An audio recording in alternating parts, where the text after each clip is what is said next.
পুরী থেকে আমরা সাইট সিনের জন্য যে বেরিয়েছি, এখন তার দ্রষ্টব্য স্থান হচ্ছে কোণারক মন্দির। এই দেখো, তোমাদের একটু আগে দেখিয়ে নিচ্ছি। প্রচণ্ড রোদ আর লম্বা একটা কিউ, প্রচুর ভিড়।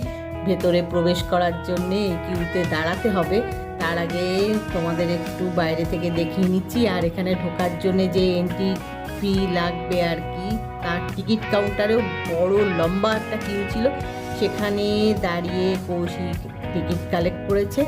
এখন আমরা ভেতরে প্রবেশ করব, তার জন্য এই কিউটার মধ্যে দাঁড়িয়ে আছি। প্রচুর ভিড় আর কড়া রোদ্দুর। এখন এই যে ঢুকে পড়েছি, অনেকক্ষণ অপেক্ষা করার পরে এখন এই ভেতরে জাস্ট প্রবেশ করছি বলতে পারো। প্রবেশ করে গেছি, করছি না, করে গেছি। ভেতরটা ঘুরে ঘুরে দেখি, আর ভেতরে কি কি দেখলাম, কি করলাম, সেগুলো জানতে হলে যেটা করতে হবে, আমার বড় ভিডিওটা দেখতে হবে।